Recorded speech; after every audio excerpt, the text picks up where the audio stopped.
Bem-vindos ao Senta que lá vem evolução, o podcast onde a gente para por uns minutos para falar de transformação de um jeito simples e direto. Hoje vamos explorar a profundidade dos pequenos gestos e do valor que a verdadeira conexão pode ter nas nossas vidas. Quanto mais eu observo a vida, mais eu percebo que os momentos que realmente nos mudam são aqueles que nascem de gestos inesperados, espontâneos. A gente costuma esperar que a transformação venha em momentos grandiosos, mas a verdade é que ela brota de uma simplicidade quase despretensiosa. E é como se a vida nos presenteasse com uma sutileza poderosa. Esses pequenos atos que acabam se transformando em experiências que a gente carrega por muito tempo. E se você já teve um dia complicado, eu tenho de vez em quando, e alguém lhe oferece um sorriso ou um gesto de acolhimento, talvez se lembre de como aquilo pode transformar. Transforma o nosso estado de espírito. E esses gestos não resolvem os nossos problemas, eles trazem um conforto, um lembrete de que não estamos sozinhos. Todos temos dificuldades e desafios e acontecem muitas vezes ao dia até. Para mim, a presença genuína é como uma chave para essas pequenas conexões. Uma simples troca de olhares, uma palavra de incentivo dita no momento certo. Isso é a essência da conexão humana e é mais poderosa do que a gente costuma imaginar. A filosofia fala muito sobre esse poder do encontro. Martin Buber, por exemplo, ele descrevia a relação entre as pessoas como o eu e tu, onde o ato de ver e ser visto é o que nos torna plenamente humanos. Eu vejo que essa relação, esse gesto simples e ao mesmo tempo profundo de acolher, é a base de qualquer relação verdadeira. Seja em casa, no trabalho ou em qualquer outro lugar. A vida nos presenteia com esses momentos para lembrar que estamos todos conectados por algo maior. As relações refletem quem somos, como nos enxergamos e principalmente como vemos o outro.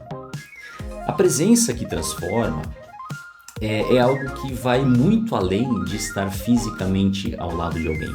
Ela exige intenção e entrega. Recentemente, numa conversa com um cliente, ele compartilhou uma experiência que me fez refletir muito sobre o poder de estar verdadeiramente presente. Esse cliente tinha um hábito que parecia simples. Uma vez por semana, ele saía para caminhar e tomar um café com um colega. Essas saídas, à primeira vista, até pareciam uma pausa despretensiosa na rotina deles. Mas ele me contou como se sentia diferente quando o colega estava realmente ali, ouvindo de verdade. Ele percebia que a outra pessoa ela estava presente não apenas de corpo, mas de mente e coração. Essa experiência de presença trouxe uma conexão tão profunda entre eles que o próprio cliente disse que nessas horas ele sentia que a confiança e o respeito cresciam. E ao relatar isso, ele me fez lembrar de algo que sempre digo. As relações se constroem nesses momentos, nos momentos simples, onde a presença genuína cria um ambiente seguro e acolhedor. A filósofa Simone Weil descreve isso como uma atenção generosa, onde a nossa atenção se transforma em um ato de amor. A nossa vida ela é cheia de oportunidades de oferecer essa presença, para poder oferecer essa presença verdadeira. Mas a correria do dia a dia e as distrações digitais muitas vezes nos afastam disso. Mas a verdade é que no trabalho, nas amizades ou em casa, quando a gente se dispõe a ouvir de verdade, a gente cria um laço invisível, mas extremamente forte. As pessoas percebem quando a gente está presente, quando o nosso olhar não está vagando. E isso cria um espaço de confiança. Essa presença cria uma base sólida que resiste até aos momentos mais difíceis. E ao oferecer isso ao outro, também nos transformam. Então, a pergunta que fica é a seguinte: quanto de presença a gente tem dado para as pessoas ao nosso redor? Bacana, né? Vulnerabilidade e conexão real é outro ponto que eu queria trazer aqui, porque vulnerabilidade é uma das forças mais subestimadas que nós temos. No mundo que exige tanto controle, tanto sucesso aparente, abrir-se hoje para alguém é quase um ato de resistência.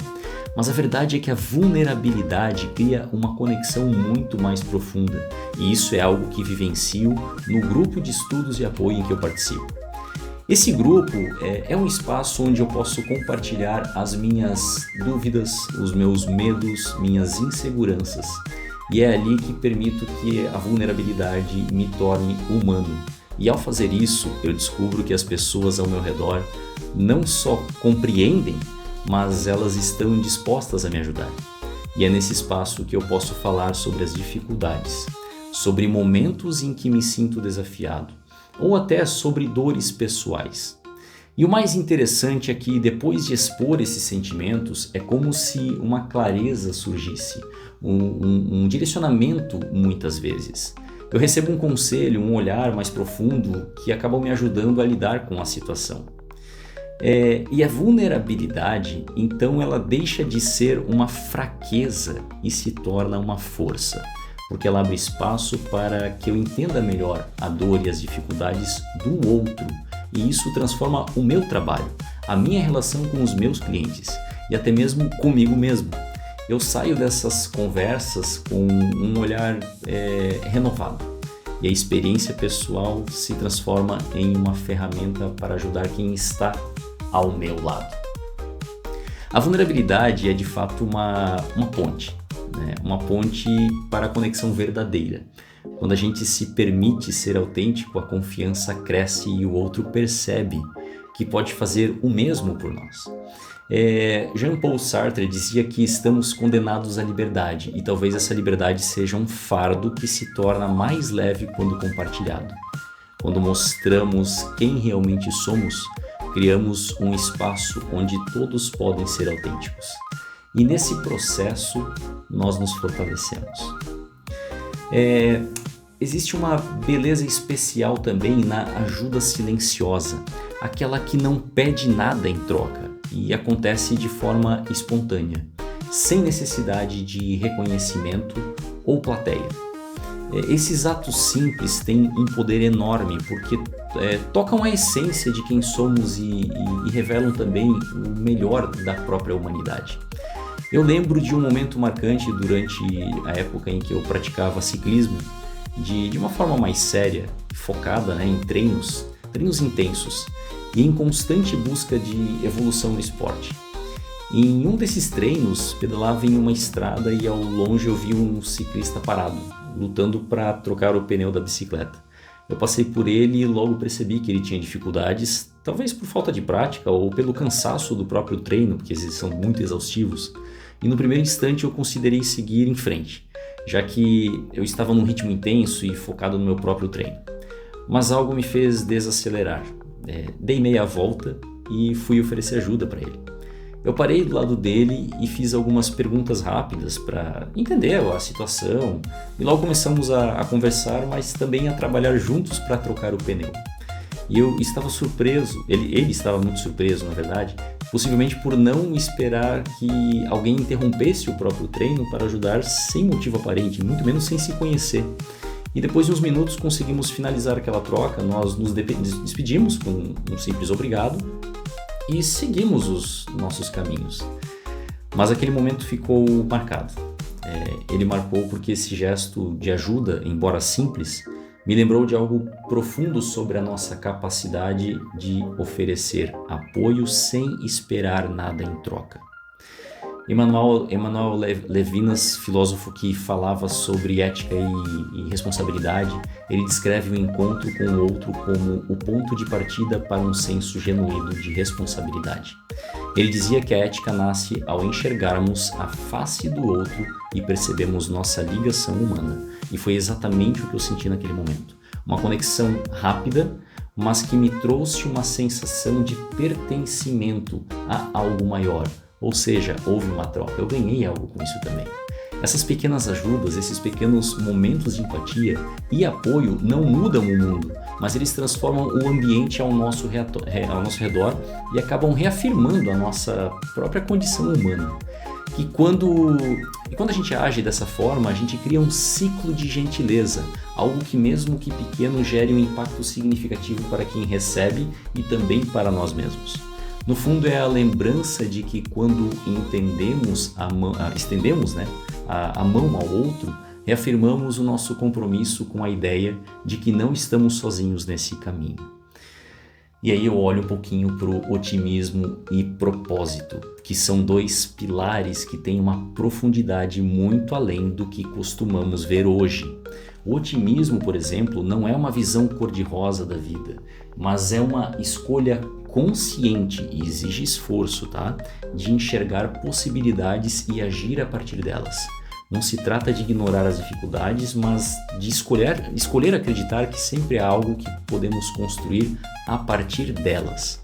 Propósito já é o que dá sentido a essa direção.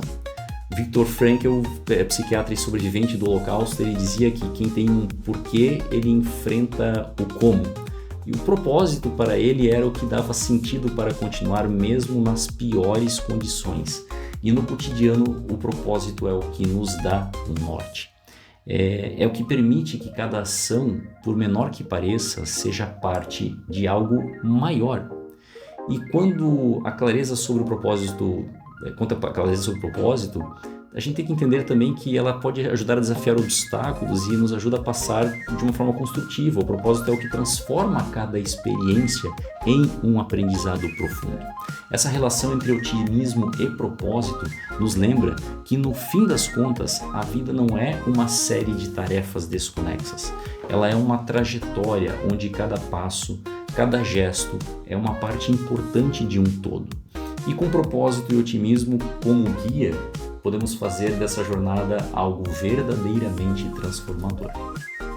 Esse foi o Senta Que Lá Vem Evolução, o podcast onde a gente para por uns minutos para falar de transformação de um jeito simples e direto.